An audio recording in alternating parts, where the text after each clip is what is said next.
world is just a better place. I have all kinds of feedback in my ear right now. I have no idea. I am hearing all kinds of things in my ear right now. That's absolutely crazy. But hey, at least you don't have to see the concerned look on my face. You get to see a white flag with a red W on it waving. We won. We're going to talk about it.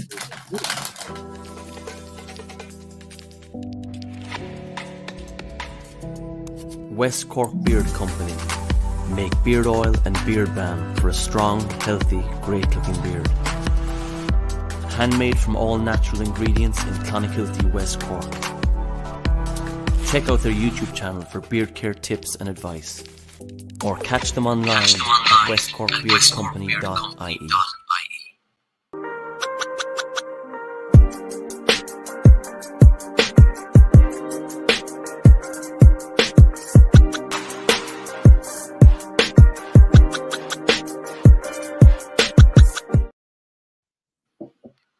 For the love of God, I hope we're okay. Nothing. Thank God. All I hear is the sound of my lovely voice right now. Let's go to Stan's lovely voice. How are you? All right. I've got a few technical problems, so I may have to switch devices if it doesn't calm down. But other than that, busy with work and good to be here on the back of a win. Always good to be here on the back of a win. Ryan, how are you, sir? Yeah, good. I can't really say anything different, you know. The Aubameyang hat trick, scoring 4 goals in a game. It's good. The future is bright. Yeah. Future looks very bright. We're gonna win the league. Yeah. Settle down. Don't say that till after Sunday. Maybe we could pull a little rabbit out of the hat on Sunday, but we'll get into that in a little bit. So, yeah, fellas, let's dive right into it, shall we? 4-2, pretty comprehensive win, I would say. It's nice to see the ball go in the back of the net 4 times. That's for sure. So, Ryan, I'm going to start with you. Just give me your overall take on what you saw on Sunday. I mean, it was a nice free-flowing game. I think the cylinders were firing, and it's good to see, a change, seeing Odegaard and seeing ESR, which kind of alludes to, I feel weird doing this now because Tanner has no idea. But my beer of the week is Hull's Fruit Kissed. Now, they say, you're sun kissed, you're bright, you're loving it. The sun's shining, everything's bright, everything's happy. That's how I feel. Everything's bright, everything's happy. We're gonna beat Benfica 10-0. Then I'm gonna bother to show up the second leg. We're gonna go, whatever. I mean, it is how it is. And I talk, about people being too reactionary. I think, when we have our preferred 11, when the tactics are going, everything's good. I think we're up there. I don't think we're winning the league up there, but I think we could hang with the boys, so to speak. So hopefully we could keep that going. Yeah, fruit kissed. E with ED. Fruit kissed. Not a cool logo. Sorry, I don't know where the brewery's from. Somewhere in Connecticut, I would assume. The Hull Brewing Company. But yeah, that's why it's Hulls. But yeah, good win, and good to see that we can play Odegaard, play ESR, and both don't really look at us. Sync. Both don't. Well, I guess both Odegaard's playing the position. It's good to see that ESR can adapt and kind of go with the flow. Yeah, we're going to get into this in a little bit because I want to touch on something that you have said before in the past that I really liked, that I saw. Stan, your customary shout out to the 12th man, if you would, please, and thank you, and then dive right in to your overall thoughts. Yeah, we've got quite a few in tonight. Raising from the Arsenal fan circle, Lawrence Emmanuel, good evening to you. Hanty Yummy, Gary's in there moderating. Don't waste a tweet. Glenn's in here from New York. Hi, Glenn. Thanks for joining us tonight. Football with Brownie, Dave, Fab, and I think that's everybody for now. Mike Kurtz is in there as well. Man in the Mirror's in there. And yeah, I think that might be everybody. Yeah, at least everybody that's getting involved in the chat anyway. So I was really pleased with the lineup. Was the first thing that caught my eye was the lineup, and as Ryan said as well, that we got a start with Odegaard, and we managed to keep ESR in the starting lineup. But for me, I was really pleased that Aubameyang was coming back in, but he was being played through the middle, and that somebody else wasn't going to be sacrificed on the left-hand side. So I was really pleased about that. And I think when you look at some of the people that are missing, two in particular with Partey and Tierney, it's I think, with that kind of a lineup that we had and we put those two back in the team, I think it bodes really well for now. There's not a lot, we haven't got a lot in depth, but, that first 11 all firing should be able to get some results and help us out to get higher up between now and the end of the season. Yeah, real quick before we go any further here, I do want to shout out Tony Tau Profit 420. So for the foreseeable future, I guess I'll put it that way. For the foreseeable future, we would much prefer any super chats that you might want to give us. There is a link in the description for Tony's GoFundMe to help fund. He needs a prosthetic leg. So we have the GoFundMe link in the description below. If you would like to send a super chat to us, we greatly appreciate the sentiment, but we would much rather you click that GoFundMe and donate to Tony. If you do that, please just in the comment, just leave a note that you donated, and I will do my best to get your comment in. So, Tony, if you're watching, shout out, man. We're going to get this done for sure. I'm going to shout out Ray, as he has so eloquently said on Twitter. We are one big Gooner family. We may not always agree on everything, but at the end of the day, we do take care of our own, I think, for the most part. So, Tony, if you're out there, shout yourself out in the chat. And once again, just check the description below for a link to the GoFundMe. Should be in there, hopefully. And if you guys want to donate anything, we would all greatly appreciate that. So yeah, lineup. Stan, were you surprised though at anything? Because I actually was a little surprised to see Odegaard and ESR in there together so early into Odegaard's loan stint. I thought we might see it down the road. I was a little surprised. Were you surprised by anything? How did you think he might have gone with that then? You thought that either one of them would be on the bench and perhaps Pepe, Lacazette through the middle, Aubameyang out on the left. There are a lot of options around that sort of three behind the central striker. So I think it'd be difficult at the moment for him to if he was to just drop ESR and start Odegaard. Do you know what I mean? So he kind of had to try. If he wanted to play Odegaard, he had to find a way to fit them both in. And I wasn't really when I say I wasn't surprised, I didn't think I was going to see it this quick, like what you just said. So I was really happy to see that. But again, we seem now to be chock-a-block with players who want to play on that right-hand side. We've got Reece Nelson, we've got Pepe, we've got Willian, we've got Saka. Do we have Willian though? Does that count? And also now ESR can play in there, so we're quite well stocked for that position. Yeah, I'm going to give Ryan credit here. I really hate doing this, my God, but you do it so much. I like it. But I do it. And every time I do it, I say how much I hate to do it. But no, something you said a little while back, chaos. And I don't exactly remember how you said it. I'd have to go back through the archive and get the exact quote. But you said something about chaos. And, the one thing that I noticed about that three behind Aubameyang with ESR, Odegaard, and Saka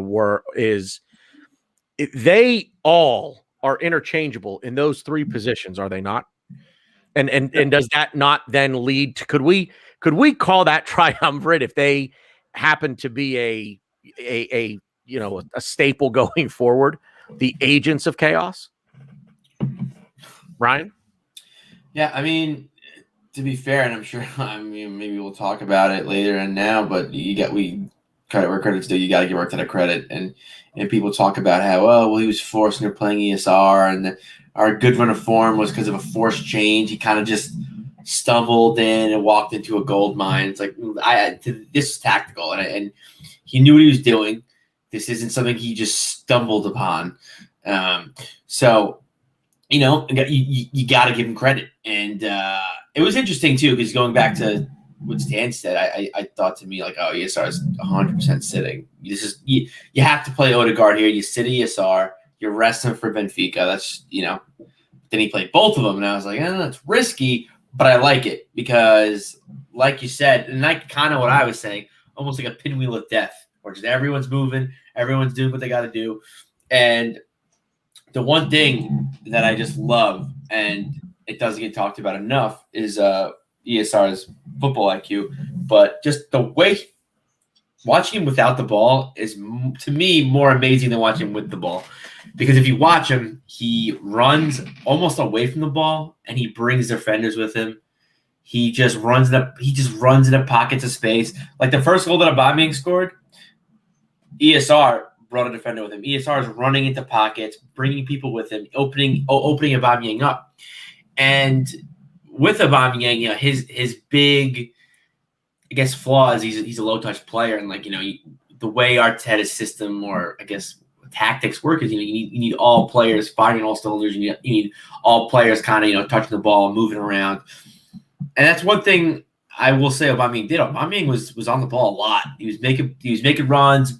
I didn't really like a lot of his one touch, little mini one touch passes and running, but again, it's more than what we've seen from him, and that's always good. And I think Odegaard and ESR both suit him very well because they allow him to run into space, which is what he does, and that's why he's so good.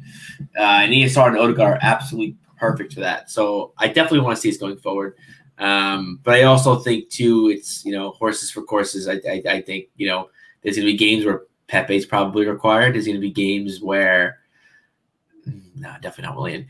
There's gonna be games where Saka, it's again, and this is why I love that we have, with Pepe Games Orange, why I love having all these players. We have so many guys that can put in a shift and just be that pinwheel of death. Granted, you kind of need ESR and Odegaard a little bit, but hopefully we can make some signings in the summer, and that'll be that. But again, I think ESR's movement off the ball is just, and I mean, obviously everyone talks about his touch and runs, his pass and runs, and all that. But you got to watch him off the ball. He's just so smart. Yeah. He like you hit the nail on the head. His movement is drawing defenders towards him and opening up space for Aubameyang. Stan, on the topic of Aubameyang. Is less more with him in terms of touch? Is it the kind of thing where we don't necessarily want to see him dribbling the ball into the 18-yard box? We almost want him to take no more than 3, get the ball, no more than 2 or 3 touches and shoot. I really feel like that's kind of where we're at with him at this point. Yeah, when he's coming off the left, he has a little bit more work to do, and he has to have more touches of the ball. And if he's not in a shooting position, that's why it was heartbreaking at times to see Aubameyang crossing into the penalty area to Lacazette. And you're thinking to yourself, surely this should be the other way around. It should be someone crossing in to Lacazette getting on the end of it, right? Yeah. So I'm happier to see him play through the middle. And I think one of the commentators, there was a stat saying something like, of the 5 games that he's already played through the middle, we've never scored more than 1 goal or something like that. We've won. I don't think we'd won any games. I think we drew 1 and lost 4.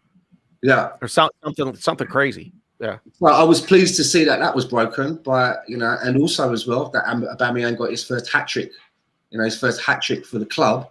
Yeah, and it was good to see. It was quite a variety of goals. Even put one in with his head. Did he have a hat trick in the Europa League last year for us? I think it's his first for Arsenal. Hit a brace. I think okay? Maybe that's what it was. I could have sworn I saw somebody somewhere said he had one in Europa League. This was his first in the Premier League, but I heard maybe. I heard both. At any rate, it's 10th of his career, first for Arsenal. He also scored his 200th professional goal, and I think he got up to. So I think he's at 202 for his career. I think he's at 62 for the club goal wise, because I think the first was his 60th for the club. So, but does he? Well, I'll stick with Aubameyang, but I'm going to kind of jump around a little bit. But I want to stick with Aubameyang for a minute. Stan, does he start against Benfica for you, or do you switch things up a little bit? Um, let me ask you two questions. If you're the coach, do you start him, and what do you think Arteta will do? What's the game? And the game after that is who we got in the league? Manchester City on Sunday. On Sunday. So it all depends really where Mikel's putting his eggs. Right. Did you know what I mean? Whichever one of those two games he feels is the most important, he'll have to start Aubameyang, right? You know, unless he starts him in one and takes him off, you know, after sort of like maybe 55 minutes or something like that. It depends, because there's a part of it where you feel, well, he's just found his groove again after being out of his groove for some time. Do you want to sort of capitalize on that and give him another game to keep him in that groove? But if Mikel's got his eggs in the Premier League and wants to ensure that he's going to get something out of that game, he may have to save him. Did you see what I mean? It all depends, you know, and that's a good question. At this moment in time where we are as a club, what should so I was just looking at Ray putting 7 eggs, 5 eggs. A lot of eggs. Talking about a lot of eggs. But he's got the dozen, so he split the dozen. So I get it. I get it. Ray, well done. If you're going to make an omelette, you got to smash a few eggs, right? You can't make an omelette without breaking some eggs. A question to everyone in the chat box as well, and to you guys, where we are right now as a football club, what basket should we be putting these eggs in? Should it be the Europa League? Should that be our main focus because it could be our easiest way back into Europe? Or should we be trying to get as many points as we can in the Premier League? Ryan, you want to take that? And then Europa, obviously. And it's funny too, because we've talked this, I think, multiple times in this podcast. Like, is he going to go hard here or hard? He puts in the best 11 like every game. ESR hasn't had a game off. You know, and to be fair, to Glenn's point, I didn't agree. I'm not saying we need to sit players, but if you bring in Odegaard, you see ESR, you bring on Pepe and Saka, it's not terrible. Like, you know, I just worry about ESR because I just feel like he's going to break down sooner or later. Knock on wood. But I don't recommend. I don't want to do it. I love ESR. He's probably my favorite player right now. So I mean, I want to see him play week in and week out. But I agree. I completely agree with Graham. We should be playing the best 11 every week. And someone, I think, in the chat also said, oh, Matty Ryan's going to start right against Benfica. No, Leno's going to play. And when we were in the group stage, I think Leno played every game but one, right? So it's it's. So are you of the mind then that as every game comes up, we look at the players that we have, we try and field our best team, we get over that hurdle, then we look at the next game, we look at what we have, whoever's fit can play, you sort of like do it game by game. I'm kind of down with that as well. I think we have to, just based on where we are in the standings in the Premier League and based on it's all or nothing in the Europa. You know, you think, I mean, unless we magically can make top 4, then maybe winning. But to me, I think, I guess, salvaging the season, because we were since we were flirting with relegation, you got to think, you know, the one thing that'll save us is a Europa League title, you know, a Europa League trophy for the cabinet. I mean, because obviously we're not mathematically at a 4th and everyone's dropping points left and right. But to me, I think it's just you got to go Europa. But obviously, again, agreeing with you, agreeing with Glenn, you got to go balls to the walls every game. I'm just worried with these congested fixtures, you know, Tierney, Partey, they've all been casualties to that. I don't want to see ESR on that list. Odegaard, Lacazette, Aubameyang, Pepe. I just and it's crazy because we're starting to get some depth going. You know, Pepe didn't play against Leeds, and I was like, oh, Pepe's in form. You got to play him. Yeah, he didn't play, and we didn't even need him. So I do think Pepe will probably play against Benfica, but again, who comes out? What do you do? How do you shift this puzzle? I mean, who knows? We won't find out until what is it? like an hour. I think they released Europa League lamps an hour and a half before the game started. We'll find out. Something else to keep in mind here while we're on this point is we get 5 subs. We get 5 subs in Europa League. So, if I may answer the question and throw my 2 cents. I don't know if that's a good or bad thing, because sometimes Mikel seems to have trouble handling 3 subs. So. Yeah, right. Yeah, right. I agree with Glenn. I agree with Ryan. I think I really like the way that Ray put it: 7 eggs in one, 5 eggs in the other, and figure out. It's tough because it's a good problem to have. It's a bad problem to have, isn't it? It's a blessing and a curse, because right now it kind of seems like that front 4, whoever they are, taking Willian out of the equation, they're playing well. Who do you draw? It's a tough decision. Yeah. Laka isn't playing so bad that he deserves to be dropped, and I don't think he was dropped. I think this was rest. I don't think that Pepe's not playing bad at all. He was in form before Sunday's match. I think he was rested. I'm going to drop back a little bit to the back 4. I think Rob Holding was rested. I don't think any of these players were dropped. I think they're being rested. So, which is not a bad thing. I don't really think there's a wrong way to go with this lineup on Thursday, to be honest with you. Because with the 5 subs, my hope, if I'm the coach, would be I choose my lineup, and if we can put the affair to bed in the first half, maybe I make 2 subs at halftime and say, guys, I'm pulling you off. I want you to be fresh for Sunday, and whoever that might be. So, but I don't think with the way that if we happen to go 6-0 ahead on the 48th minute, we can then afford to bring on Willian and the rest. Yeah, right. We're 8 points off of 4th right now. That's Chelsea. There are a couple of teams in front of us that have games in hand. I believe the Scum have 1 game in hand. I think Everton and Villa have 2 games in hand. But none of those teams can leapfrog Chelsea. I think the best Everton and Villa can do is level Chelsea on points, even with those games played.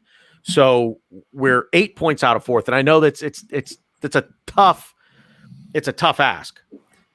It's not impossible, especially when you look at the fixtures for this weekend coming up. So 4th place is it's dwindling, but I think it's still there to be had, and I think it would be a little premature to say nope. You know what? We're gonna pack it in the league. It's not going to happen for us there. So we're just going to focus completely on Europa League. I think he's got to focus on both and go for it. So, and to Ray's point, when he says 7 and 5, I think what I want to do, and Glenn and us, and I think this is what Arteta does. He puts all 12 eggs in the Europa League basket. When that game's over, he takes all 12 eggs out, and he goes, "Yeah, I'm gonna put him in this basket." Yep. And it's just a constant move with a dozen eggs. So, well, isn't that what you're saying though? Isn't that what you're saying? Where you take it game by game and say Ray said 7 and 5. I'm saying dozen. Yeah, fuck you, dozen here too. Well, it's like I don't know. I don't go grocery shopping. Ray might buy 24 eggs. I don't know. I don't know his shopping habits. I'm knee deep in eggs over here. What's going on? Yeah, right. Yeah. Well, glad I wore my shit kick. I'm a fan. I'm an omelet guy. It's fine.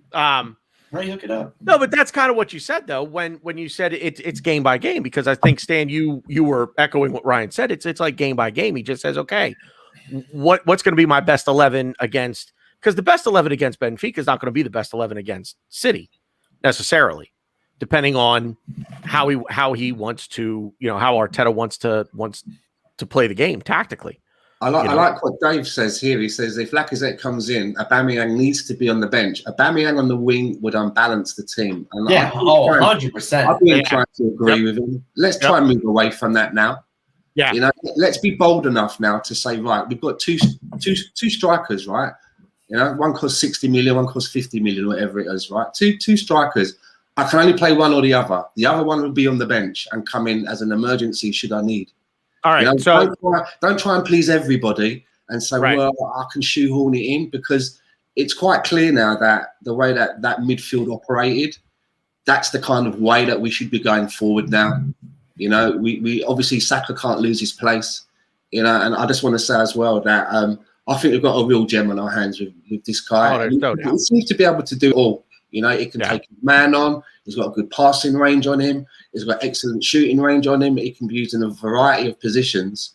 You know, I'm really extremely excited for Bukayo Saka. I'm crazy, but I think if we score more goals than Benfica, we can win this game. Yeah, I don't really know much about where Benfica are at, to be honest with you. You know, I've not looked at Benfica in a while, so I have no idea like where they're at in way as competition. But I just want to thank you, Mike, Captain Obvious. Brilliant analysis on your part, by the way. So can't wait I thought so too. Can't wait to get you on the show with these gems. I'm kidding, man. I love you. Thanks for that. That's great. That's my kind of humor right there.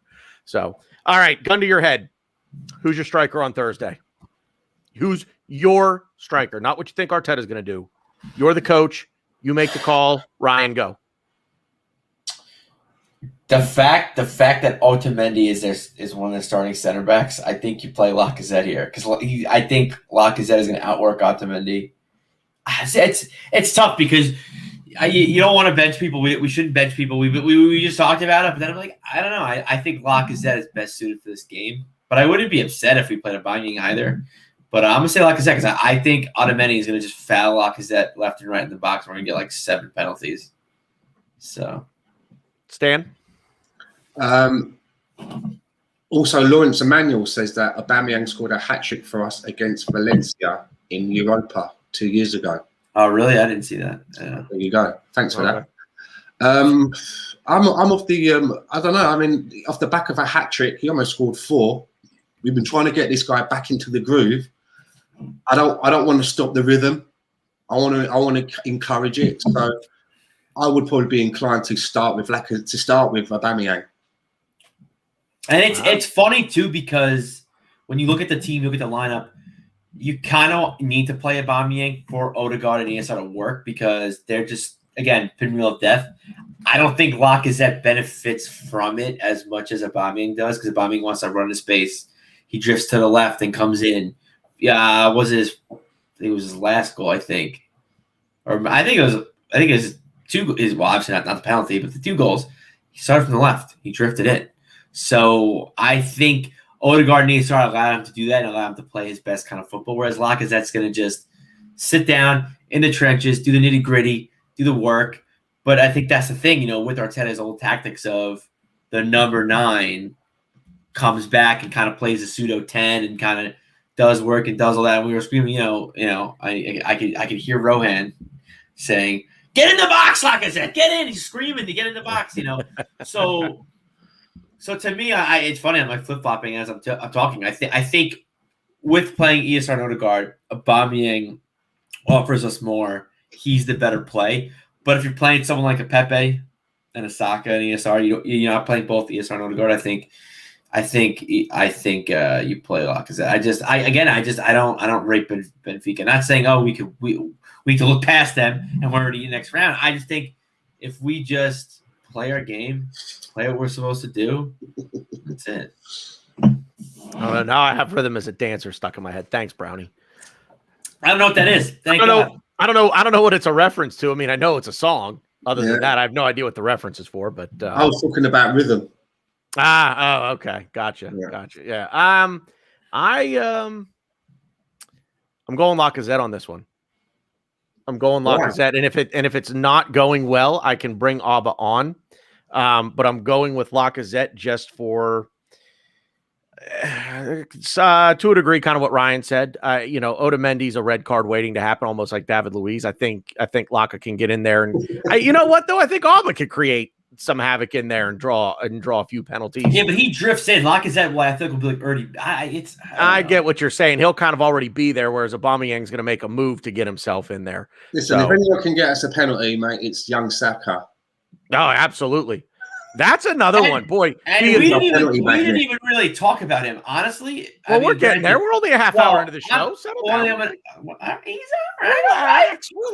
The thing I will say is, and I don't really care. I know we'll talk about it later. I'm talking about right now. Aubameyang scored a hat trick. Obviously, he got my man of the match. But I think Saka was the best player in the field. against Leeds. I think far and away, Saka was our best player. It's hard to not give Aubameyang got a hat trick. So right. It's hard to not give a guy that scores a hat trick your man of the match, right? Yeah, and Aubameyang did play a lot better than what he's been playing, and he just showed like he wanted to get involved. He wasn't just waiting for the ball. I think Odegaard needs to start offering him that. So it kind of changed things up for him. But I do give a lot of. I'm not saying Aubameyang played bad. He was great. But I think Saka was just a lot of people in the chat are saying they're playing Aubameyang. So here's my question then. So are you in the chat now also saying, and I guess Stan, I'll throw this out to you because you said paid all them people. I've paid them all. So did you? Okay, all right, fair enough. Everybody in the chat that agreed with Stan, checks in the mail, and if you believe that, I got a bridge I'll sell you. So are we saying that are we running the wheels off of Aubameyang now at this point then, or because who would start then? So is Aubameyang going Thursday, Sunday for you? I'd be like, look, you done well in that last game. You got yourself a hat trick. You're finding your groove again. Let's see how you do for 50 minutes, 55 minutes, something like that. Let's get out there, tuck a couple of goals away, and then we'll take you off. And I'll bring on Laka. Laka, you tell Laka the same thing. Listen, you're not out in the cold. I've got plans for you in the second half. Yeah, I definitely listen. We have 5 subs. We talked about that. I do think Aubameyang for Lacazette is like almost. You might as well write it in pen. That's going to be a sub. It's just a matter of when, and it's just a matter of who's starting, who's coming. Like which one for who. So, I've seen some comments from folks that are interested in our entire starting 11. I don't know that I want to go that far. That'll take a little while. I don't think I want to go the entire starting 11, but let's just go with the 3 behind now. So Ryan and I are Lacazette. Stan, you're Aubameyang. So Stan, give me your 3 behind Aubameyang. I would have Pepe on the right. No, sorry. Pepe on the left. Saka on the right, and I would have one of Odegaard and ESR to start. I'm not sure which one, but one of those to start, one on the bench, because as you say, we've got 5 subs. Yeah. And even if Thomas Partey is fit, I'm not sure I'd want to risk him. No, maybe he's not fit. I don't think he's fit. I don't think he's fit either. But Kieran Tierney. Put the wrong emphasis on the wrong syllable. Yeah, he's been pictures of him in training. Mm-hmm. So again, that might be something where if he's fit, I'd maybe use him as one of the subs. Not start with him, but give him some minutes. Right? I'd give him a shirt. Yeah, I'd give him a shirt for sure.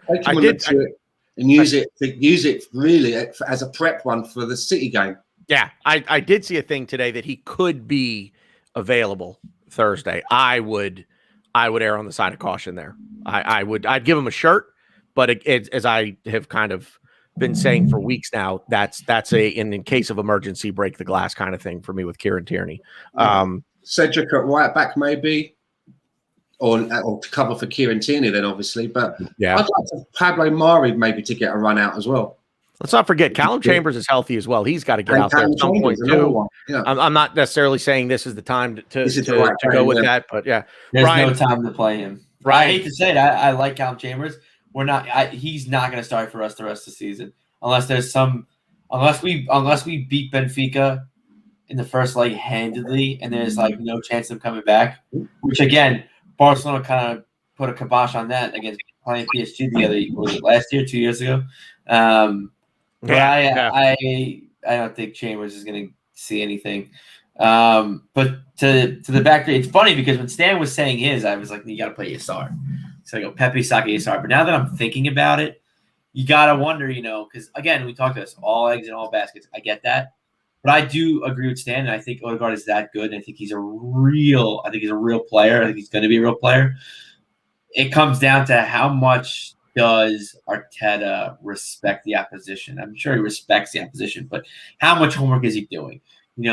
Could we get away with? Because to me, playing Odegaard, starting him without ESR, I think is a little premature. I don't say premature, but I kind of want to know how that works.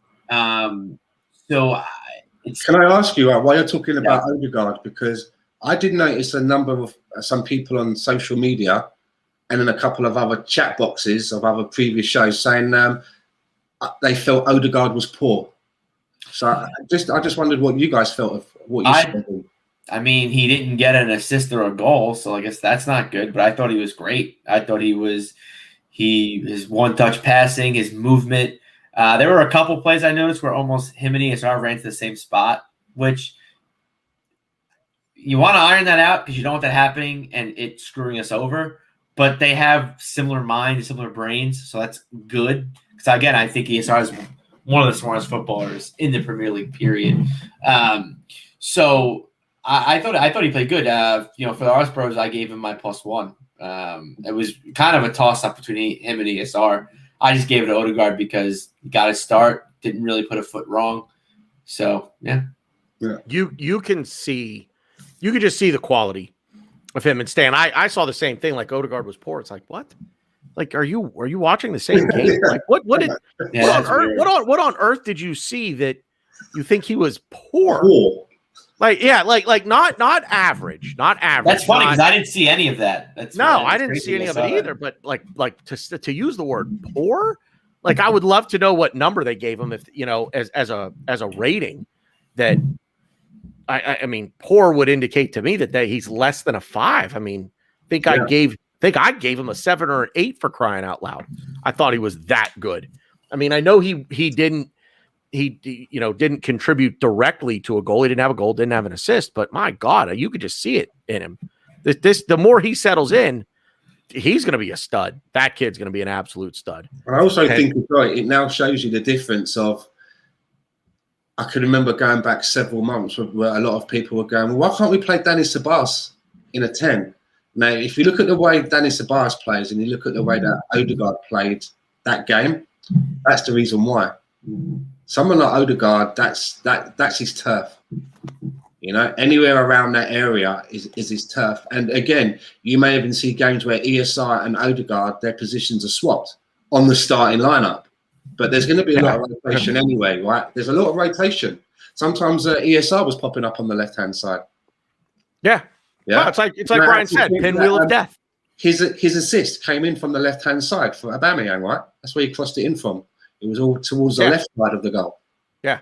Yep. Not on the right side. So I was really, I liked what I saw. And I think that it's only a matter of time before we actually get end product from Martin Odegaard in the form of assists and goals. But the passing, the touch of the passing, and I mean, both teams were playing a pressing game. We were playing a pressing game. Leeds were playing a pressing game. Difference was that we were doing it much better. We were able to use the two centre backs. I felt had a very good game in the way that they helped open up everything from the back, which allowed us to have players doing the chaos thing and opening up channels. And again, Hector Bellerin again showed me why I still think there's a place for him in our squad. He gets a lot of hate, and I understand that there is a good argument that we can upgrade on him. But the way that he's being used inside that inside channel, when he scored when he scored that goal, I wasn't surprised because I've been thinking to myself, it's only a matter of time. Wait, you thought Bellerin had a good game against Leeds? He's been getting into a lot of good positions. Hector Bellerin. Yeah. I think he did. He works that inside channel really well. Wow. He arrives at the right moment, and he's another player that's causing the chaos. And I know a lot of people say, well, he's rubbish at defending, but when he gets that far forward, usually someone else is slotting in there anyway. Somebody's got to drop back and cover for him. Just to cover. Yeah. And I still think that with Hector Bellerin, that's a piece of surgery that can wait.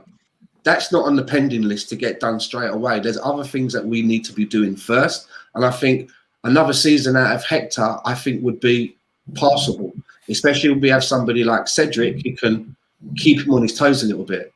And I've always felt when Hector Bellerin knows that his position isn't cemented, he went for a period of how many seasons under Wenger? If he could walk, he knew that he was starting at right back. There was no one giving him any competition. Even if he had a bad game, he could go, well, I had a bad one this week, but I'll make up for it next week. Because he knew that he'd be getting picked next week. Now he's got a bit of competition. I think there's improvement from him. And I know a lot of people don't agree with me about Hector, but I really still think that he still has something to offer the current squad. There are bigger issues at this club right now than trying to find a new right back.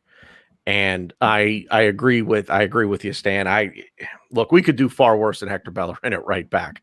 First of all, let's get that out of the way. The goal that he scored, that's an attacking mindset. There's something there for him. That's a hell of a goal for him to score, because that was a bad angle shot that he scored that goal from. So I give him credit. The first goal, he really kind of hung David Luiz out to dry.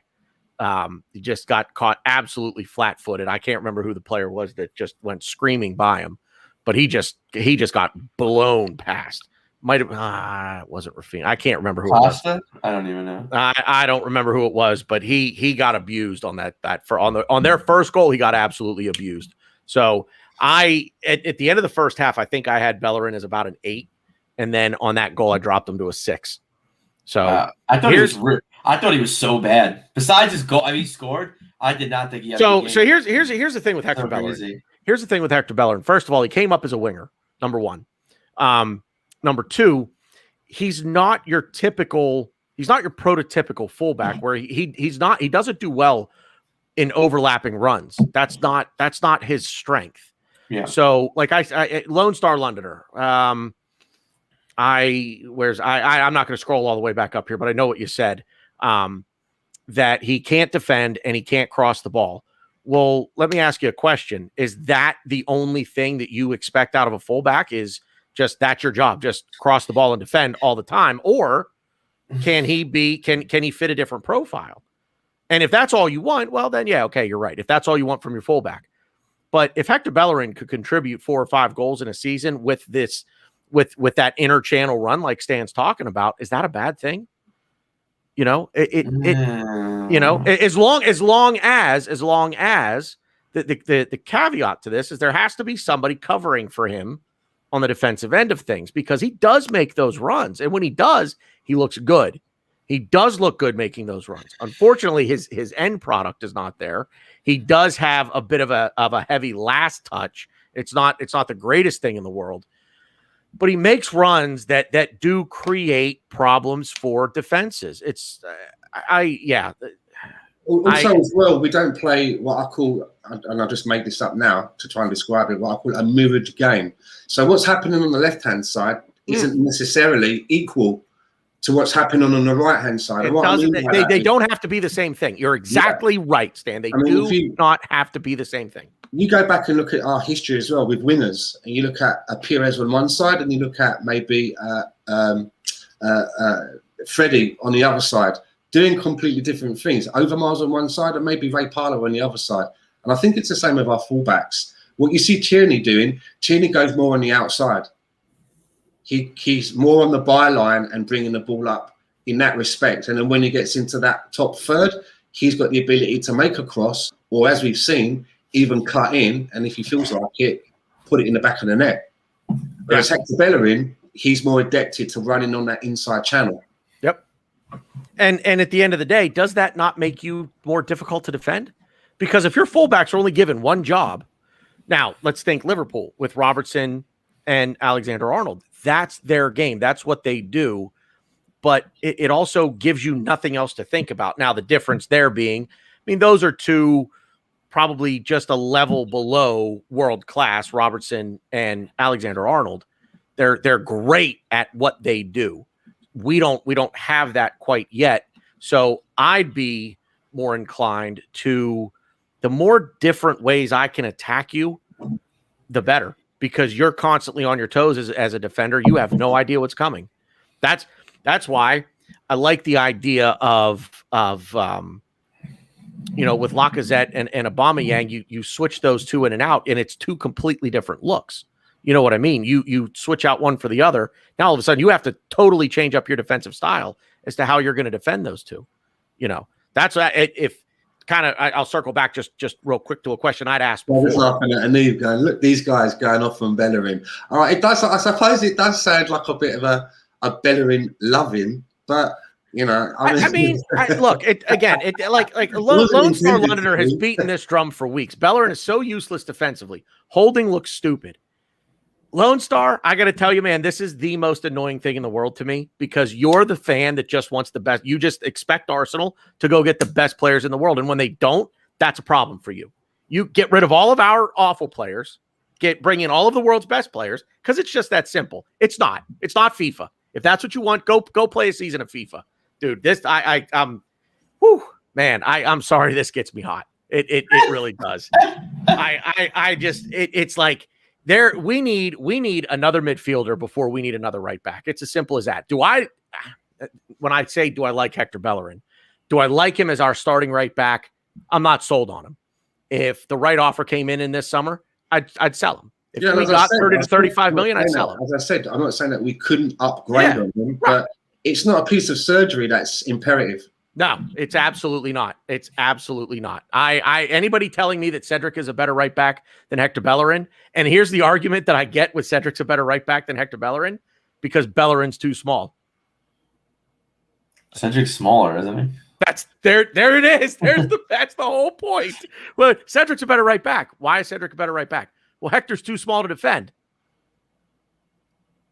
Right? It's mind is blown. My mind is blown. I have no idea. I can't defend that. So I'm gonna stop the noshing on Bellerin here. I don't get it. I don't want to say I'm so far in the Lone Star Learners camp. I can't believe I'm actually saying this. I just think what he offers us, we don't need. Like, yeah, he could make inside runs and work inside shots, but we don't need that. Well, let me ask a question. But why don't we need it? What? Let me rephrase the question. What do we need then? To be fair, I hate to say this. I can't believe I'm saying this. Really, all we need from him is some. I guess he's pacey, but he's lost a lot of pace. I need him to be defensively, be positionally aware, and across here and there would be pretty fantastic. Well, sure, yeah. He can't do any of that. And now, I'm not going to go as far as to say, again, I can't believe I'm bringing Lone Star up again. I'm not going to go as far as to say he's useless. I don't think he's useless. I think he's... Wait. Calma. Tranquilo. Calma. Sorry, I saw that. Thank you, Mike. Thank you. But yeah, no, I don't think we need to be like, oh, he's got to go, get rid of him. If a team comes in for him, I'm 100% selling him. But again, it's not a dire piece of information that needs to be sold. Here's the other catch. We have bigger fish to fry. If you sell him, you got to replace him. Yeah. So that 30 to 35 million that everybody would scream, go get Yves Bissouma with, or whoever else it might be, God forbid, Houssam Aouar. I think that ship has sailed, but I still see people crying over that one. Whoever it might be that we bring in the midfield, you still have to replace the right back if you sell him. You know what I mean? So here's my ingenious plan. It's probably not going to work, and it's not going to happen. AMN's going to fall on his face in West Brom because he's a midfielder, but he's not. He's going to come crying back to Arsenal. You guys are right. I'm a fullback. And he's going to be backing up Cedric while we wait, maybe develop a talent. I don't think we really like Ozzy Tutu. I'm not really sold on him.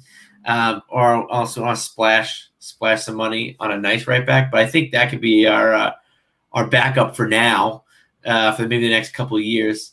I don't think Cedric's it. I agree with you. But again, we have bigger fish to fry. The right back is not like I'm fine going in next season with Cedric AMN or Bellerin Cedric for that matter. That's fine. But any team comes in for Hector Bellerin, we're selling him. We should 100% cash in. Yeah. Look, everybody has a price. Like Ted DiBiase said back in the day, right, Stan? Everybody's got a price. Everybody has. A lot of people are saying Lamptey, and I like the look of him and all, but he's recently just upped his contract, so he's locked. So yeah, Lamptey's not coming here. And to get him, it's going to cost a king's ransom now because of that. Another shout I like Yusuf Attal.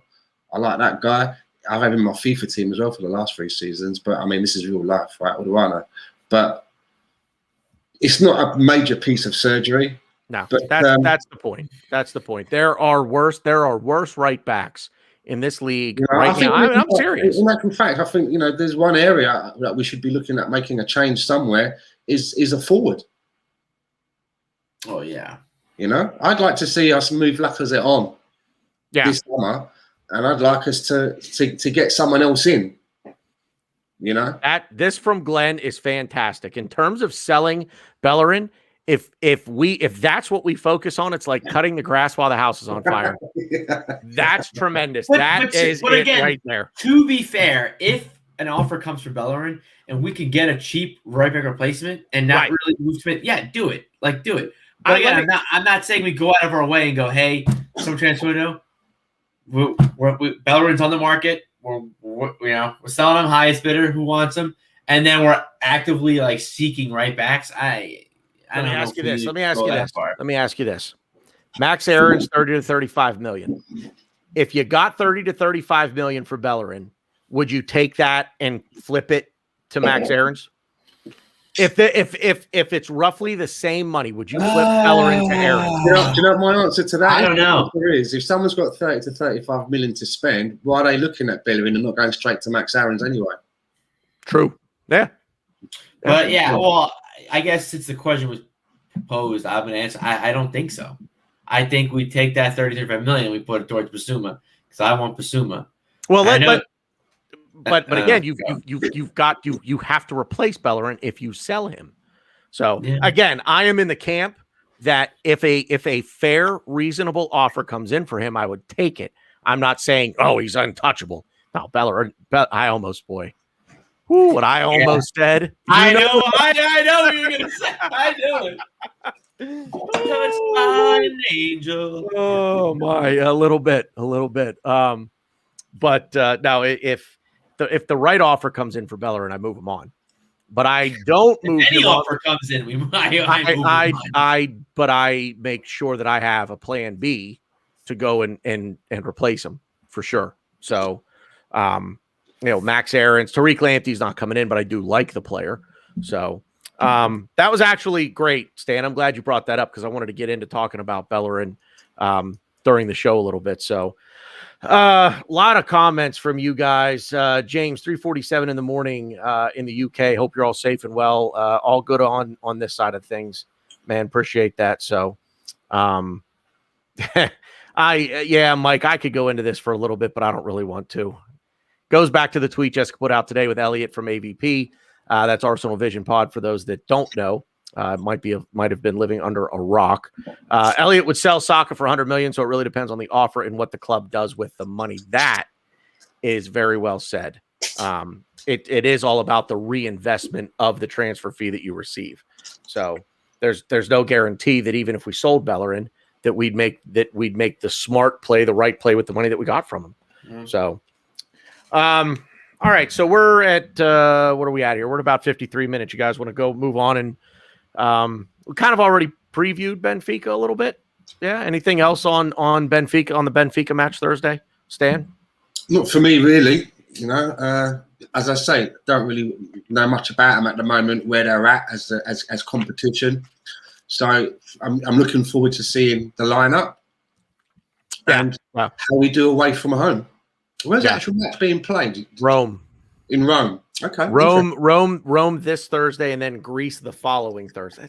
Did I let crowds in Italy, or was it empty? I have no. This is so weird to me. Are they doing this because of the international travel? I mean, I don't want to go down this road because it's. I think Stan, you and I could do an entire show on just the things that don't make sense with all of this right now, which we're not going to do. But Ryan, anything to add on Benfica preview wise? Anything else you want to? No, say? I mean, just again, I don't think we should take them lightly, but I do think you can make small aesthetic changes. Maybe bring in Mari. I think Mari's played great for us this season. I think you can bring a Mari in.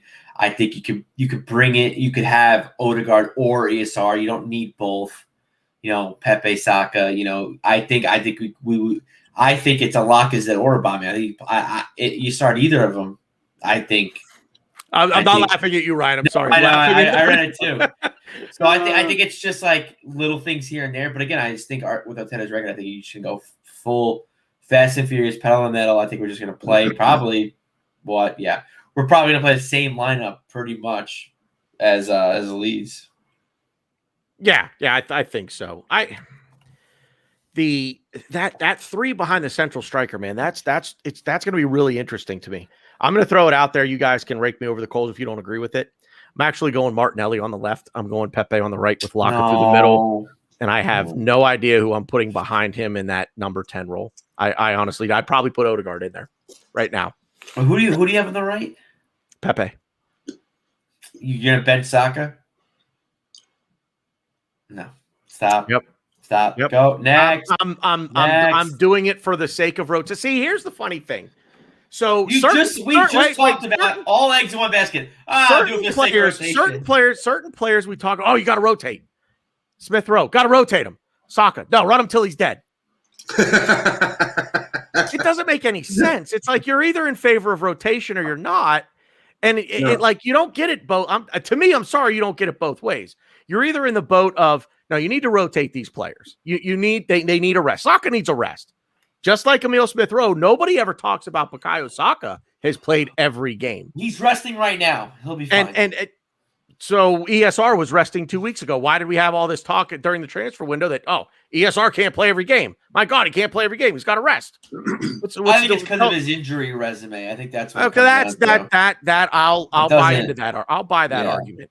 I am of the mind that I'm giving Bukayo Saka some rest. Nicolas Pepe is in a bit of form. I know he's in form on the left, but I want to get Gabriel Martinelli some game time in here too, because he has a role to play in the success of this team. I think when you have Martinelli, I think if you started Martinelli in this game, I think he'd just be chomping at the bit to get out there and make a difference. I think that kid would come out like he was shot out of a cannon. I'm not on the training ground. So I don't have anything to go on other than this is just kind of the idea that's in my head. And hey, I've said crazier things on here before. Hector Bellerin is a midfielder. Honestly, I think this is crazier than that. Maybe it is. I don't think maybe it is. I would want to. Here's the other thing too. The 5 subs. That 5 substitute thing makes a difference to me. Yeah, because here's the other thing. I, as a coach, manager, whatever, would not be afraid to make not even. Are you kidding me? I'll be lucky if I'm selling peanuts in the stadium. I would not be afraid to make a change in the first half if it's not working. If whatever it is I started with, and I know it's frowned upon because you're upsetting the player, but if it's not working, it's not working. You make a change. I'm not put in the position to be the coach to make friends. I'm put in the position as coach to win games. And if it's not working, what I originally started to win the game. If what I started with isn't working, then it's especially with 5 subs, then I make the change. Let's go back to the restart. How good did we look coming out of those water breaks?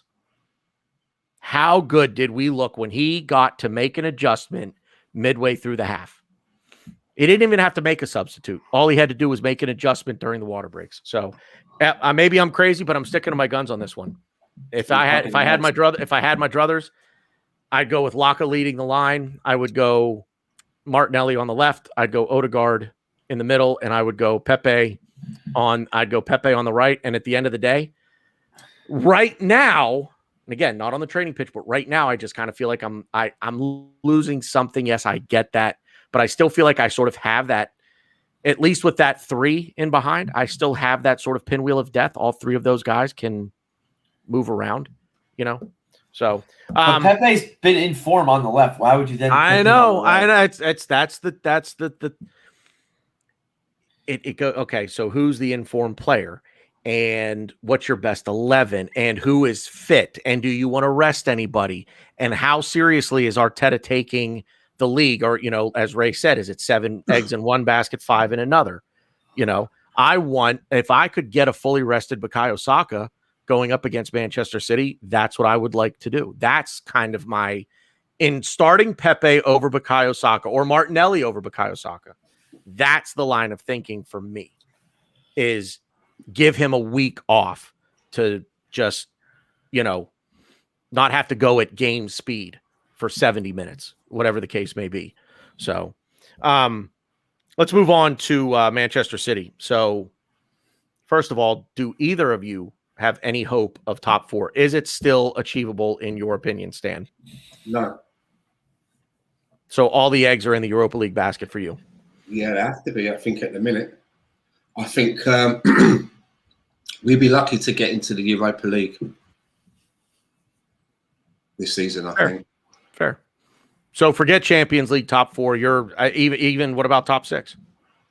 It's that's we you know, there may be an outside chance to get into to squeak into the top 6, but I think it's going to be a lot of variables. We're going to have to, you know, count on teams above us fucking up, that kind of thing. Yeah. You know, yeah, absolutely. Our destiny's not really in our own hands now. All we can do is try to win as many games as we can.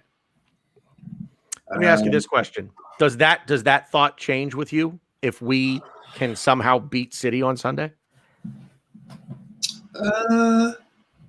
Depends on the manner of the win as well, right? It's going to sure. Yeah, like if it's like the win at United 1-0 thanks to a penalty, that's not a bad win. I mean, it's not a bad win, but it's not, you know, it's not blowing your skirt up either. No. Yeah. Defensively, you look at it's defensively, you look at it and go, we played brilliantly. We kept the eventual champions off the score sheet, but offensively, I'd take that. I'd take any win. I mean, at 4-3, 5-4, 1-0, 2, I don't give a shit. I'll take 3 points, please, and thank you. Yeah, exactly. So, Ryan, top 4. Still, are you writing it off now, or do you think, are you holding out hope that if things can fall right over the next 2 to 3 weeks, maybe even a month, that it's still attainable? It's possible, but I don't have any hope. I don't have hope for it. I'm not gonna sit here and be like 3 points. Okay, I'm not gonna sit here after a game, 3 points. Oh, where are we in the table? If it comes, it comes. You know, it's I'm not holding my breath, but it's possible. Weirder things have happened. I just want to shout out Lawrence real quick because that's funny. I like that. Slim hope, no hope, and Bob hope. That's funny, Lawrence. I like that. That's good. Sorry, Ryan. Go ahead. Who knows? I hope Bob Hope can play right back. There we go. We'll bring in Bob Hope as our new right back. What do you think? Wait, hang on. What's that? He's dead? No, what the hell? We'll try to get him anyway. Cubs win. We would hey, we bought Cedric injured, we bought Kieran Tierney injured. We'll buy Bob Hope dead. That's fine. Yeah. 6 feet under. We'll put a 20 on Bob Hope. Yeah, right. By the way, Rahul, love that song. King of Wishful Thinking from Go West. That's right. Little 80s trivia for you. Yeah, I like that. So, I guess my line of thinking is you're not out of it till you're out of it.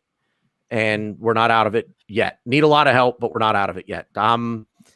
Circle back to what Ryan had said before. You just kind of game by game, you play your best 11 in every game. You just do it. Whoever the best 11 is for that game, you play them. So I genuinely believe that if we could somehow figure out a way to beat City on Sunday, oh man, it's a big game because I really think the season in the league hinges on that game.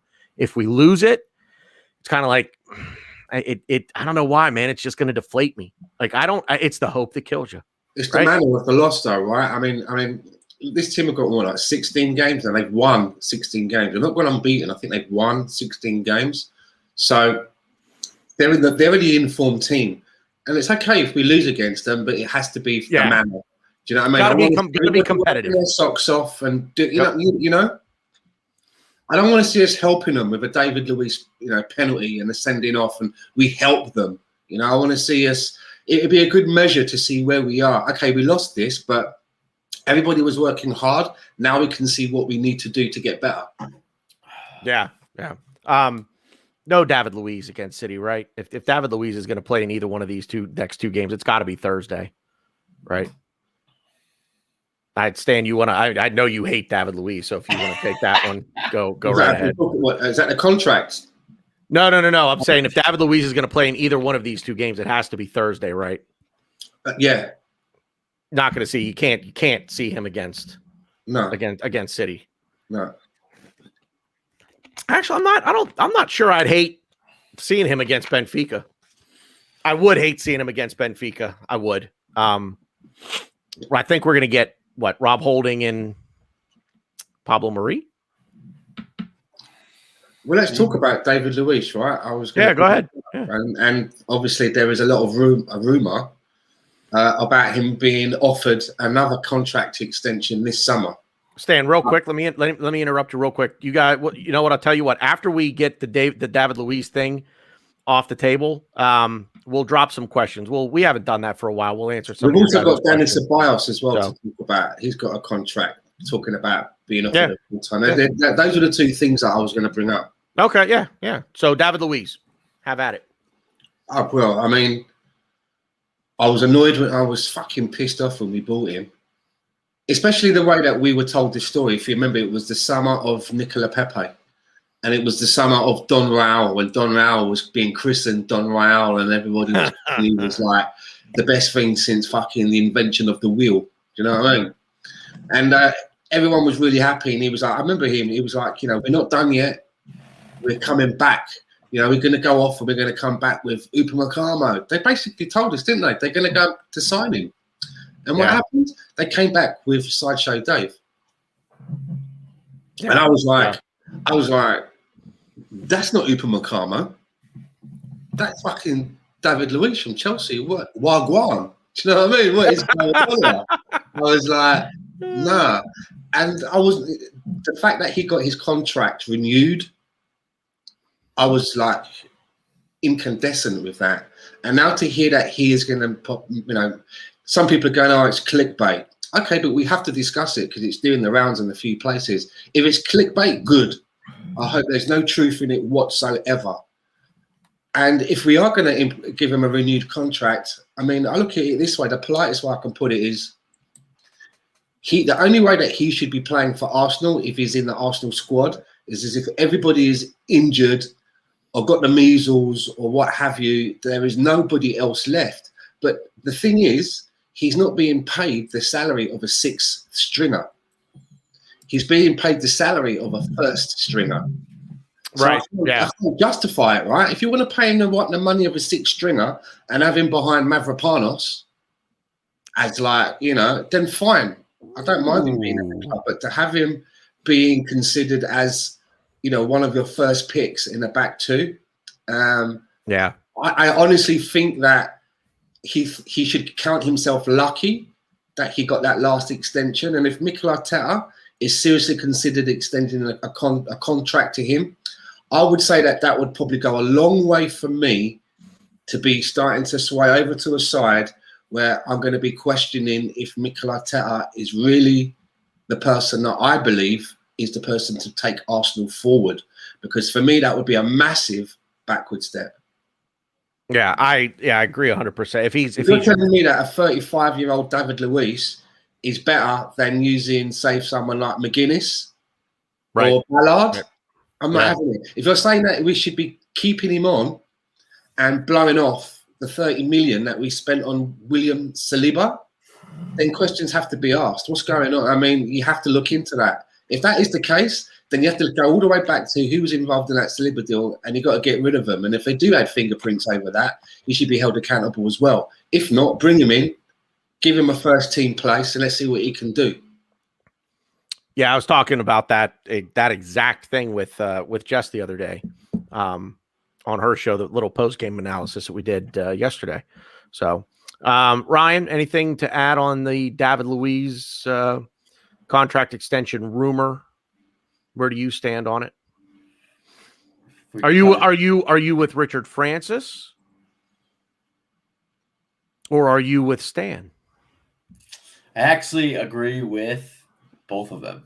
I think as a player, I think he's kind of going downhill real quick. I don't see him getting any better, obviously. He's just he's a Mustafi waiting to happen. And yes, he has those games where he's man of the match, which he has for us, once or twice this season. He's great games. But is it worth it? I don't think it is. I don't think what he brings to the table is worth it. The only thing I will say that I'm kind of like, yeah, he does this. He's great with the kids. He beds them in.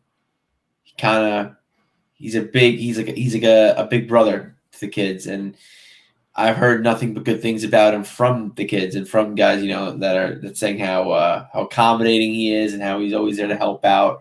He's like a teacher. So fucking sign him to be a coach. Yeah, pay him a fucking teacher's wage then. Yeah, exactly. No, I agree.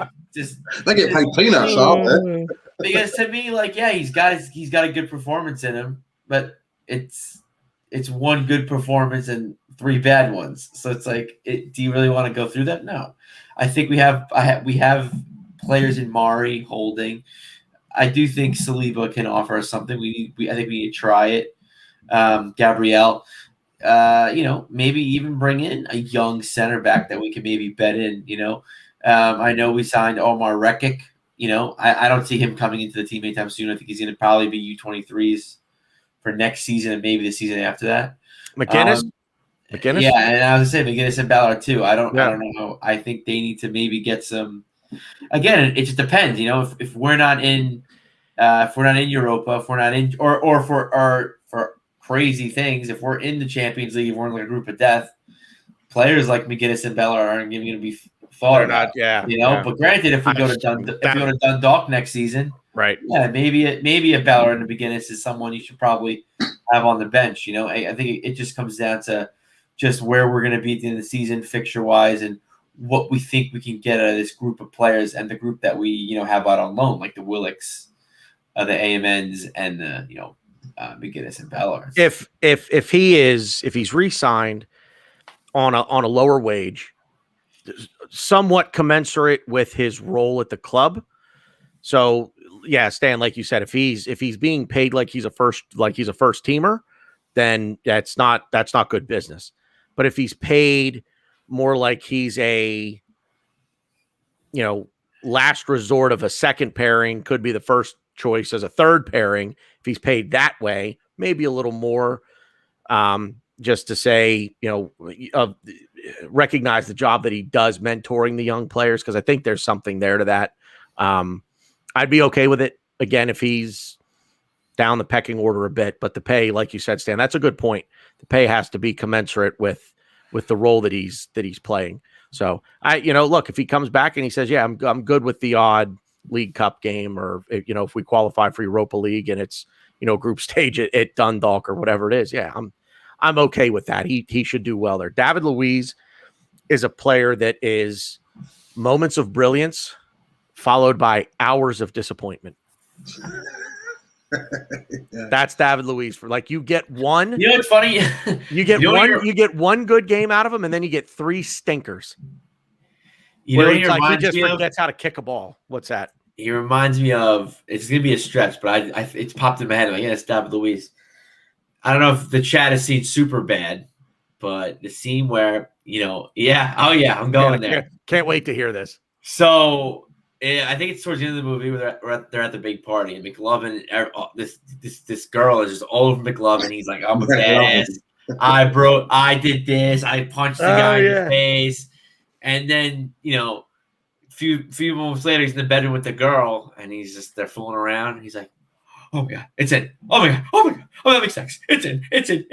That's David Luiz. You're like, oh yeah, he has that bad guy attitude. And then next thing you know, he's freaking out when, is it in? Oh my God, I'm having sex. To me, that's David Luiz in a nutshell. 10-17. What? I just told her what time it was. Yeah. Like that's one of the best scenes in that movie, by the way. That's the kind of player we have in David Luiz. He'll give us a good laugh, and he may help a few people out in getting us alcohol. But I mean, at the end of the legal day, drinking age over there is 18, so they're good. Yeah. They don't need Uncle David Luiz. So, I am McLovin. I am McLovin. Danny Ceballos. Stan, you wanted to say something on Danny Ceballos real quick. So, well, I just think another one. There's a story there that there's talks about making his move permanent.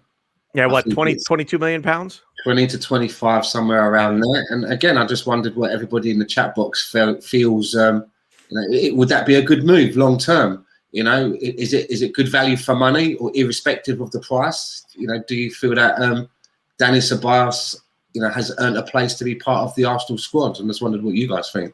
Well, I'll let Ryan go. So, given the market, I don't know. I'm leaning toward no. I think he's a good squad player. I think if he wants to give all for his team, and he kind of puts Real Madrid in his back mirror, maybe. But yeah, I agree with Ray. I think we could do better. But again, what if we don't bring anybody in? What if he's our only chance at getting a midfielder? Do you take it? Yeah, I hate to say it. Granted, I would like to maybe get him and sign a Basuma, sign someone that because Ceballos to me is not someone who's going to start for us, nor should he. But I do think I think 25 mil could sway me. But again, I think which is kind of sounds stupid, I guess, when I'm thinking about it. But if we could sign him, but like you're telling me, okay, we're gonna sign for 25 million, but we're definitely gonna sign another midfielder that will start in front of him, then yeah, I'm all for it. So he looks 50-50 in the chat box. It looks like he's a bit marmite. Yeah. People going like, 25 mil's a bargain, and other people are going, no. Me, I think it seems like again, and I don't like this about Arsenal. It seems the comfortable option. It seems like, well, he's here. He's played now for a couple of seasons. Yeah, in the money. But I mean, can the money be better spent? Is there anybody maybe closer to home who may fit the profile better, or because he's been with us for a couple of seasons? Vinny David Luiz. Why is it? Should we just take it because it's comfortable? Personally, if we were looking at maybe 15 million, something like that, I'd buy into it more if he was going to be a squad player. But I just think that the money could be better spent. And I think that my problem with Danny Ceballos has always been his inconsistency. I've seen him have some good games for Arsenal. I have. And I've like, let's see a little bit more of that. But I've seen him have some games where he may as well just not have played. Do you know what I mean? Literally kicking the ball out of touch. Yeah. Play, and that was him making a pass to somebody that wasn't even there. Constantly being drawn towards the ball like a bit of a headless chicken, constantly turning the ball over as well. Trying to get the ball, turning it over, and then causing that us to be on the back foot because it's the other team has sprung into an attack. But as I say, I've seen him have some good games. The balance for me has always been a little bit off. And it always worries me when I see a player that can't be consistent, because to me, it's like, I've seen your level now. I've seen your bar. So when I see you play below that, I get the feeling that, especially if you do it often, I get the feeling that it's not you having a bad day. You just couldn't be bothered that day, because we know what your bar is. We know what your ceiling is. So why are you not trying to play like that all of the time? Isn't consistency one of the most important attributes that any professional athlete can and should have? Because Stan, that's absolutely spot on. If you set the bar here, then I can understand you dropping down a little bit here and there. I get it, but you've got to be. This is the bar. I can live with this here and there. I really want a little bit of this here and there, but you've got to be right in here more often than not. So that's absolutely spot on. That's a great way to put it. Danny Ceballos, the only thing I'll say on it, just to add my 2 cents here, is complete all the other business first. Satisfy the midfield with Yves Bissouma. Go get him. And then if we feel like Danny Ceballos can still be a valuable asset to this club, and there's 22 to 25 million pounds, euros, whatever it is we're spending on him, and we want to do it, then by all means go do it, because you do need squad depth. And I hate to use City as the comparison, but they are the standard. And Darren, great point here. Good question. I was just looking at that, and I was going to say, you can only have one.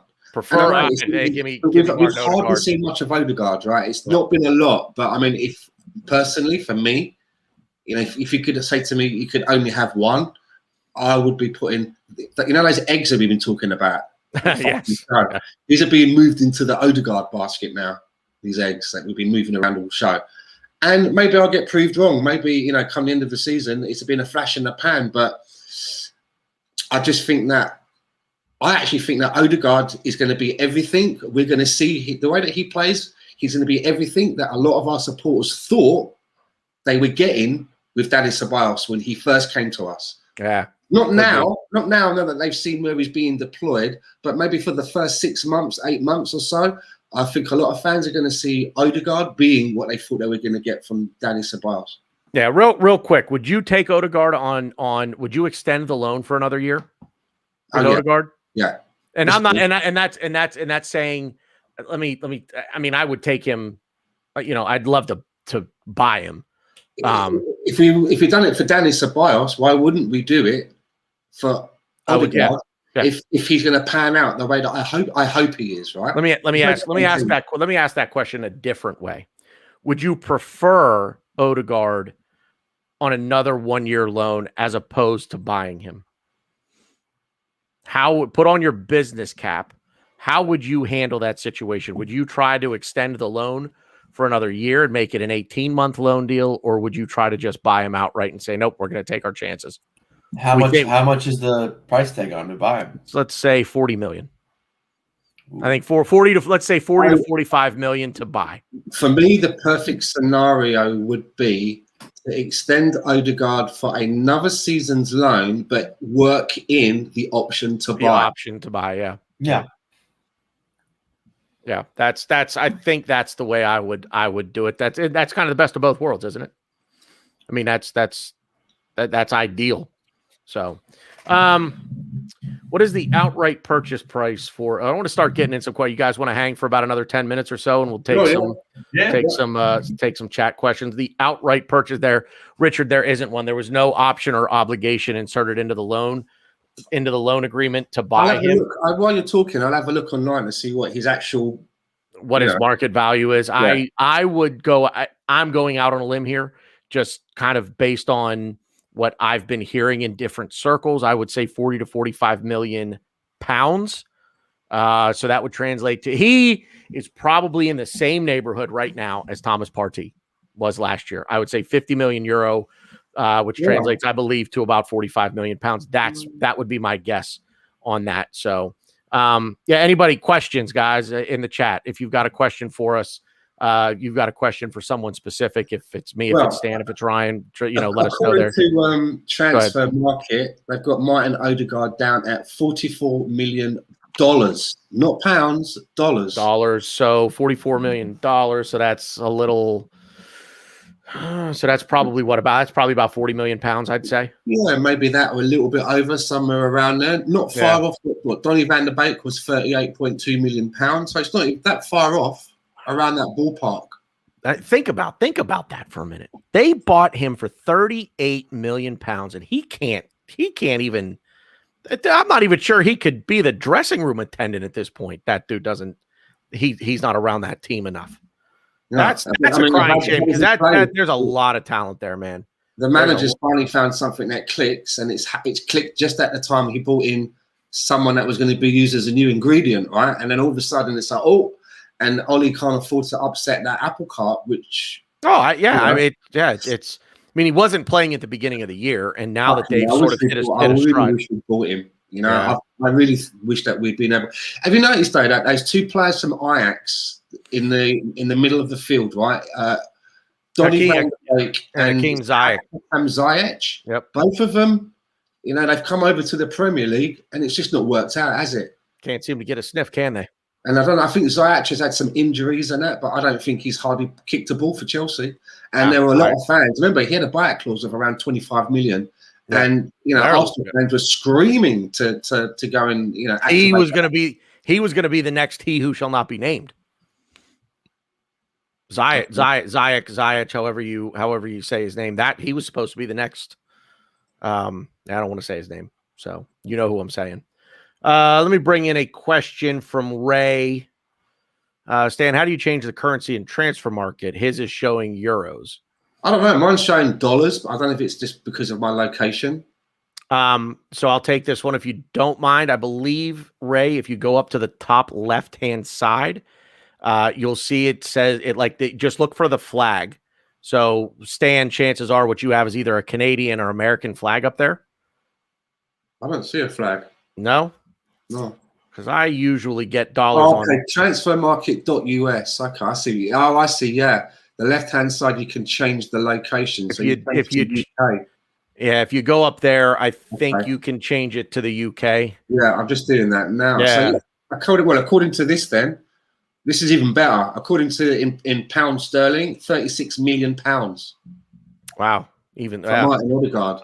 You know what though? I've gotten raked over the coals a few times for trusting transfer market, and people have told me to add like 7 to 10 million to whatever they tell you. Oh, right. So, so if that's true, then I'm pretty close because I add 10 million to 30. That's 46. I said 45 to 50. Boom. I know what I'm talking about, baby.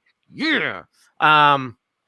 Let me scroll through. Oh, Insurance Basket is with us. Wasn't a penalty. I don't know what that's in reference to, but I wanted to shout out the Insurance Basket because I know Stan loves the name. Love that name. So, I'm just kind of bringing in funny comments here. I'm a good egg, even though I'm slightly cracked. Yeah, well, we all go a little crazy sometimes, don't we? Don't worry, Tanner. I think he's only yoking. Well done. I don't know. It's the only reason I'm here. We're gonna start this new activity. It's jogging, or maybe it's yogging. I think it's a soft J. Name the movie. I like that question from Ray there. It's not Arsenal, but I do like it. I mean, he's asking if we believe that Mbappe can be as good as Ronaldo or Messi. I'm looking for that. I want to be able to put the comment up here. Oh, Ray, yeah, there we go. I found it. There we go. I think someone like Mbappe, and I think also as well, the other guy, Haaland, are probably that next generational talent that we're going to see that will, once the Ronaldos and the Messis start to fall away, these are probably the next two that are going to probably be lighting it up for a long time. Is there anyone else out there, gents, that you can think of, as well as Mbappe or Haaland, who you think is going to be, maybe the Neymar, the third one? Anyone else that you tip? Probably Bakayoko. I fucked his name up. Saka, I would say. Saka. Wow. Bakayoko. Wow. I don't know what the hell I was talking. I don't know. That the dude from Chelsea, that defender from Chelsea that's over in Milan right now. I think isn't that how you say his name? I don't know. Anyway, now for me, Kylian Mbappe, that question was asked and answered probably a year and a half ago. I think he's the best player in the world. I think he's better than Messi. I think he's better than Ronaldo right now. Well, yeah. Yep. That dude. I mean, look. You put Messi, you put Ronaldo on any team in the world, and you transform that team. That team becomes exponentially better. Kylian Mbappe does the same thing, and he's younger by 10 to 15 years. He's 22? Kylian Mbappe has been the next big thing in world football for 4 years since he was at Monaco. He's been the next big thing in football, and in 3 years he's like it'll be like.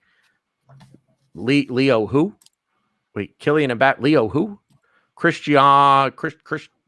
Ronaldo who? Yeah.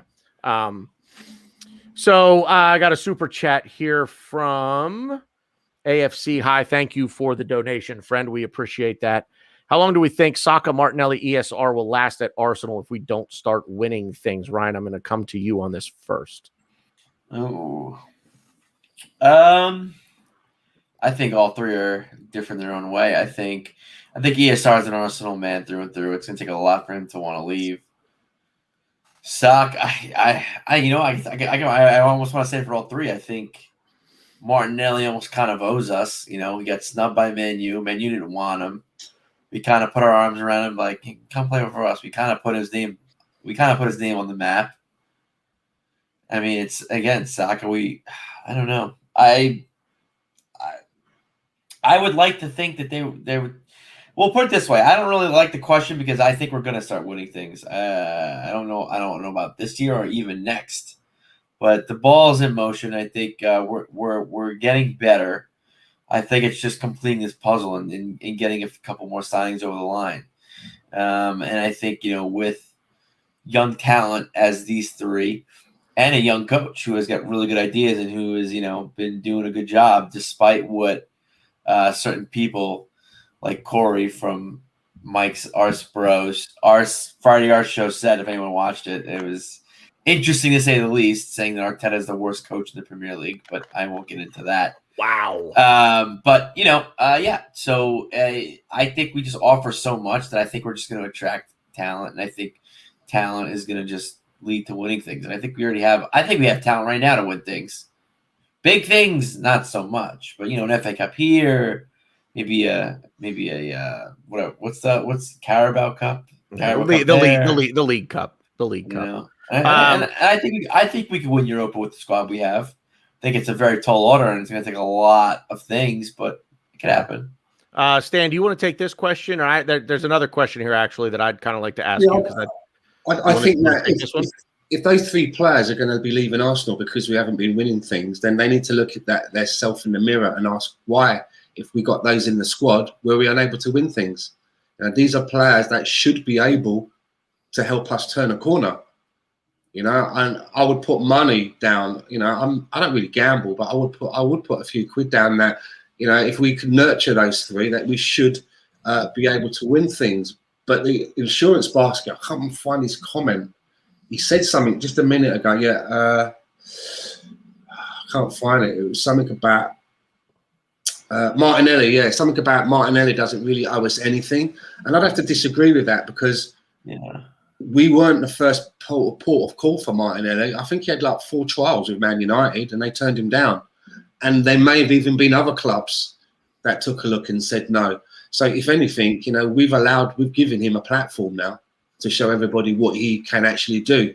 So I probably think we'd have to disagree with the insurance basket and say that Martinelli probably does owe us quite a bit for going out there and putting our money where our mouth is, where other clubs were a little bit wary to do so. Yeah. Lawrence has got a question here for us, guys. What's your view on the overturned penalty against Leeds? Didn't Luiz get sent off last week against Wolves for doing the same thing? Stan, you want to go on that one? Yeah, I think Luiz was even heard saying to the referee, what's the difference between what happened with me the other week? And again, a little bit like we were talking about Danny Ceballos, it's the same with the refereeing at the moment, is that there are so many inconsistencies. Yeah. And there's a long way to go before we see it improving. Because I think referees are not being held. I think we touched on this maybe last week, last week or the week before, yeah. We talked about it, didn't we? Putting the spotlight on them, making them accountable. And until that happens, and they can always hide behind the skirt of the FA, I think that these mistakes are going to continue to happen, and certain fans from certain clubs are always going to feel that they're the ones that are being hard done by. Yeah, Ryan, what's your take? I think when you overturn a penalty, it's got to be undisputable evidence or whatever. I don't think there was enough there to overturn it, to be honest. But it was soft, yes. I think it was very soft, but it was called and soft. It's very soft. Yes, soft. Very, very soft. I don't think there was enough to overturn it, so I was a little surprised, but not really when I realized, it's Arsenal. Yeah, they don't like giving us things. Yeah. I'm with Ryan. I don't think it should have been overturned. The inconsistency, as Stan said, is just mind numbing. So if we didn't get the penalty and VAR checked it, I'm like, yeah. I don't really understand it. So we're going to knock off here for the evening, folks. We're at about an hour and a half, and we got to stop sometime. I feel like we could, the three of us, we could do this for the next 5 hours. And we've done that once before. We're not going to do it again. So we're going to knock off here. Ryan, I'll give you. Member. What's that? We got a new member. Yeah, Darren signed up. So, Ryan, final word. I just kind of said this a few times. I just hope, that we could be measured and take Benfica seriously. But again, I want to see Mari play. I want to see one of ESR Odegaard play. But if they both play, it's fine. Maybe throw in Lacazette there, see how he works with the two. And I gotta be honest. I'll never say no to Leno. I wouldn't hate it if Matty Ryan started. But yeah, other than that, chat room was great. You guys killed it as always. Follow all of us if you guys haven't already. Always love talking footy with you guys, even if we don't agree. It's kind of fun to not agree. It's not any fun if we all agree all the time. It's so fun that way. It's boring. Yeah. And hashtag bin the Bellerin. Sorry, I had to. Sorry. Stan, final word. My final word is basically when everybody that's here in the chat box and those that are listening and watching on a replay and the podcast finishes and you all get up and you walk away to go off and do your other things, whether it's to get a drink out of the fridge or turn the TV over, just remember, our friend Tony Turner can't fucking do that. He's only got one leg. So go to the GoFundMe and stick at least a $5 in. Just put in $5. I know it's hard times at the moment, and I don't know everybody's circumstances, but we've got to get Tony another peg, man. Do you know what I mean? We've got to get the geezer mobile, right? And he's got 2 dogs for crying out loud. He's got to get mobile. And he's got and he lives with his grandmother who relies on him as well. He's her caretaker. So she does rely on him to do a lot of stuff. So we need to get Tony up and about. So just stick a $5 in. Yeah, $5, about £3, £3 Every little bit helps. So let's try and get Tony up and about. And thank you to everybody that joined us this evening. Yeah, I all I got is just to echo what Stan said. The link for the GoFundMe is in the description below. Please check that out.